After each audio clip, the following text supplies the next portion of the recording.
This one's called Each Note. Each Note. Advice doesn't help lovers. They're not the kind of mountain stream you can build a dam across. An intellectual doesn't know what the drunk is feeling.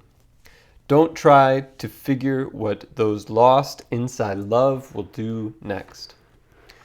Someone in charge would give up all his power if he caught one whiff of the wine musk from the room where the lovers are doing who knows what.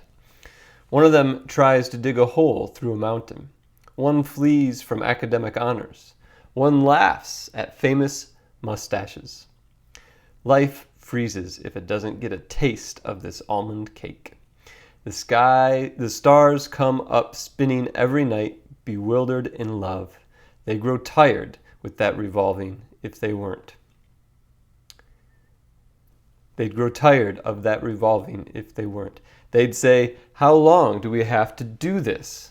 God picks up the reed flute world and blows. Each note is a need coming through one of us, a passion, a longing pain. Remember the lips where the wind breath originated, and let your note be clear. Don't try to end it. Be your note.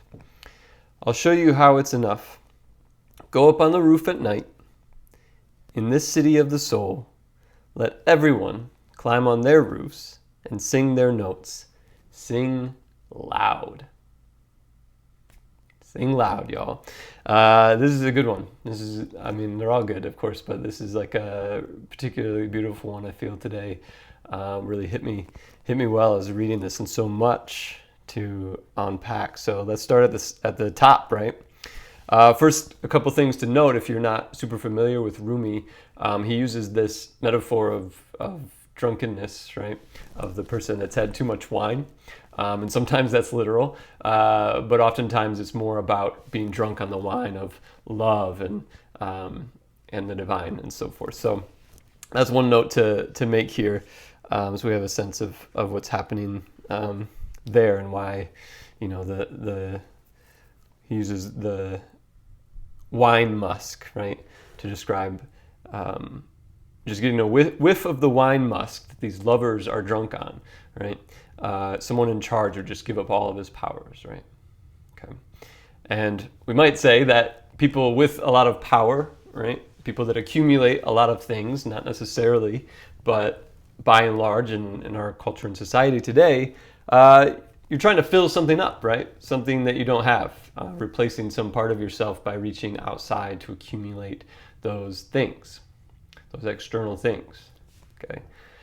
But what Rumi's saying here is that just a whiff of something experienced by the mystics, by the lover, right, by the wino, metaphorically speaking, and that person would give up all of those other external things, realizing that they're not necessary. They didn't need them to fulfill something inside of them. Okay, so that's one piece from this, right?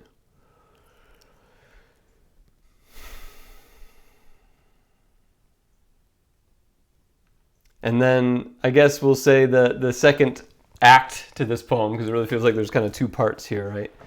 When he's talking about the lovers and forget about trying to understand them intellectually, academically. It doesn't work. The mystics, the lovers, the people drunk on God,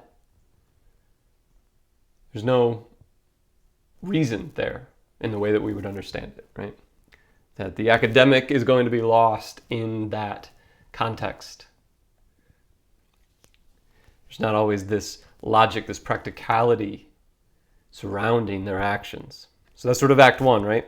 And then act two is this encouragement, this invitation that Rumi gives for us all to sing our unique notes as loudly as we can, right? And he doesn't necessarily say this, but without shame, right? And maybe without restraint.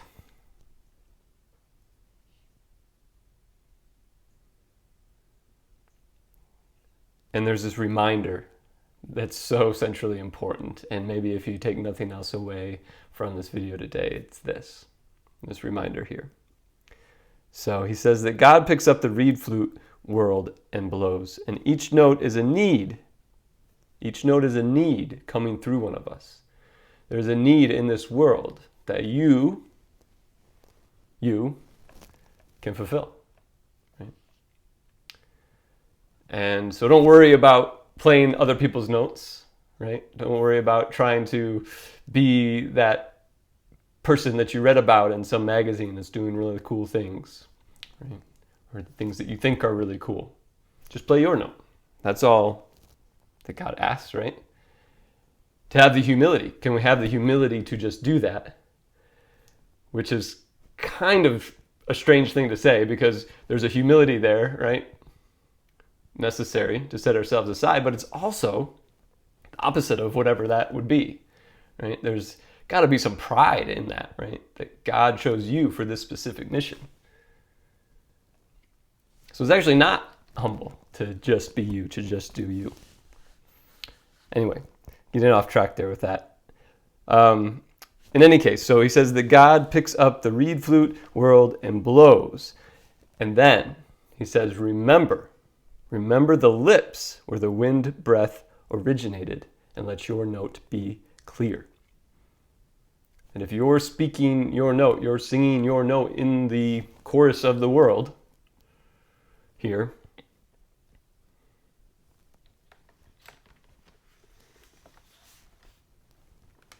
it's coming from God, right? It's coming from divinity. And so if you're doing that, let it be clear, let it be loud, let it be out there. Okay? Sing loud, he says. Everyone climb on their roofs and sing your notes and sing them out loud. That's all I got to say today. Much love, take care, and until next time.